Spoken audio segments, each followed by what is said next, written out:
and then it just hit. And we all looked at one another. We need money for this idea, and we're just going to pitch it to a billionaire. So we booked a 1 hour meeting, came to the meeting. 8 hours later, I said, I'm in.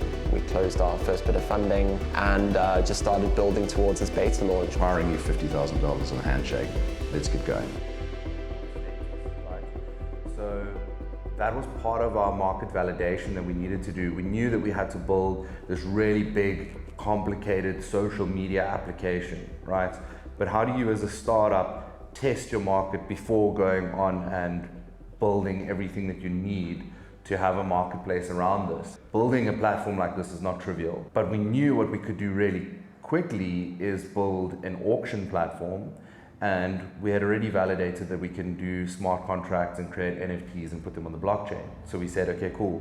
What if we create an NFT manually and then we display and auction that token and we see how the market reacts to that?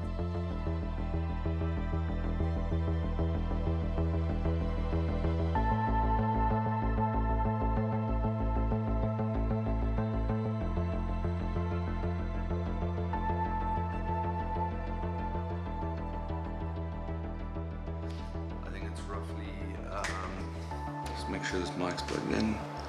I think it's roughly like 3 or 4 a.m. Last time I slept was Wednesday, today is Friday. That's not exactly true, I did have a 1 hour nap. I'm really feeling it now.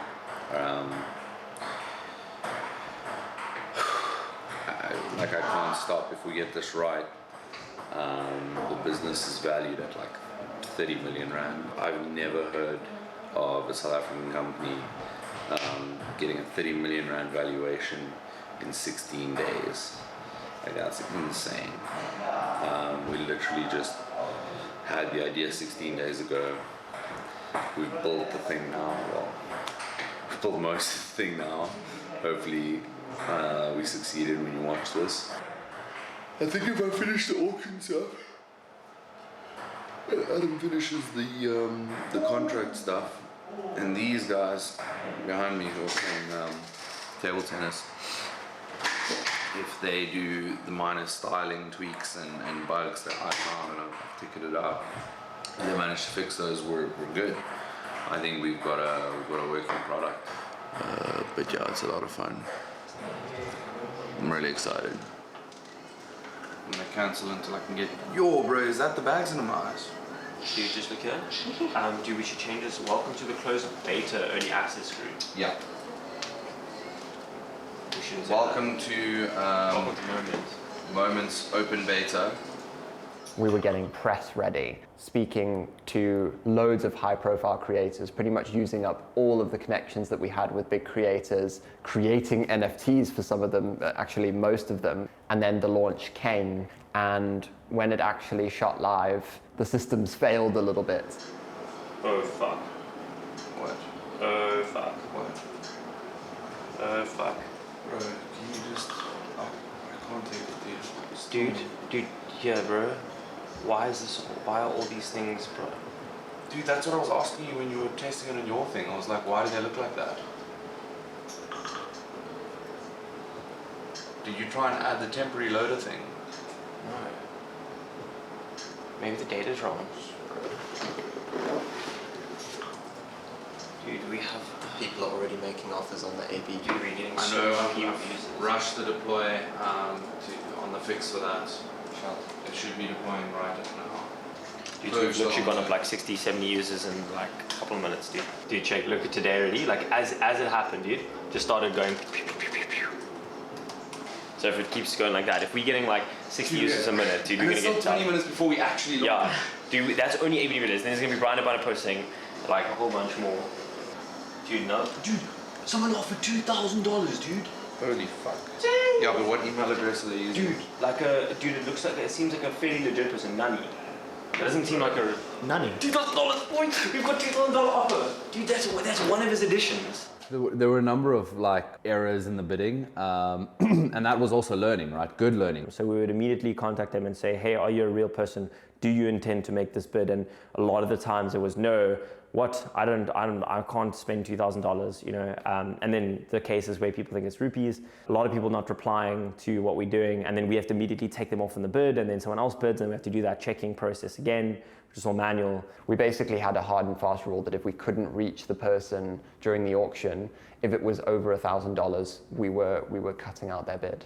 And that's not the best thing to do. It's not the best customer experience, but it ensures the best creator experience, which was our focus during that initial phase. Email us. We need to upgrade. We reached all the limit. Upgrade straight away. Oh, fuck. No, Sending okay. too fast. I'm just gonna get rid of this. Yeah, but we need to upgrade ASAP. Our account's been disabled. Dude, can you just upgrade it? We had a big problem with Yes, fucking. do you have anything about that?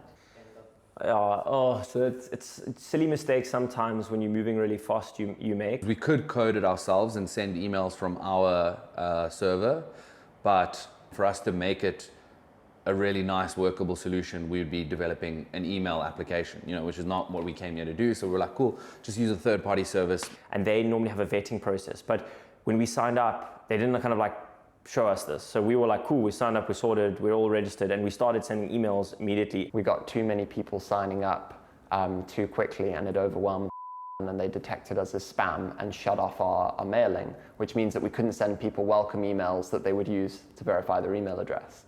So basically the whole service was broken. Oh, do you have to verify your email first? Yes.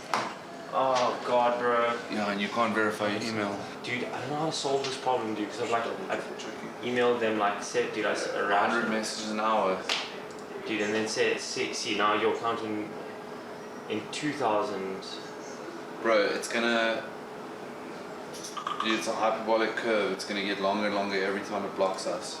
Let me just see, upgrade. And you went to support, eh? Yeah, I've messaged them. Can you also just start rashing them?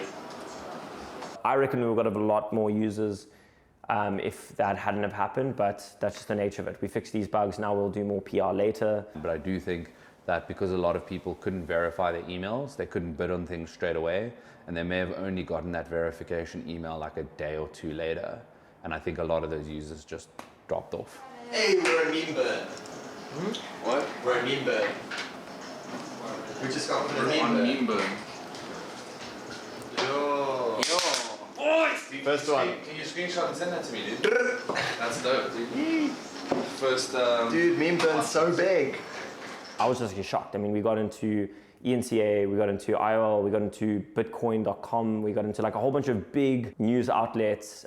How do you feel about launch? Did it meet your expectations? I think it exceeded it. I'm a little bit pessimistic sometimes. You just kind of got to assume that it's not going to go too well and push as hard as possible for it to go well. I'm super grateful for all the things that we stumbled on and all the things that did happen because of what we learned from it. Like maybe I shouldn't be disappointed because the app is not ready to support huge numbers of people, and there wasn't very much for people to do on the app at that time.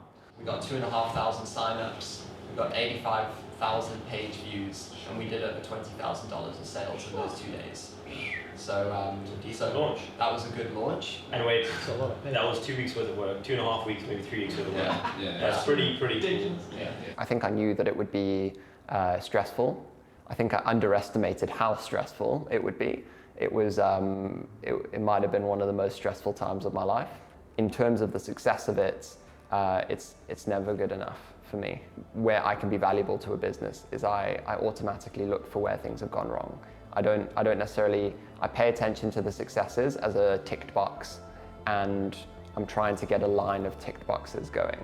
The pre-launch did make me excited. It made me feel like this was very real. It suddenly hit that we can do this, which was cool.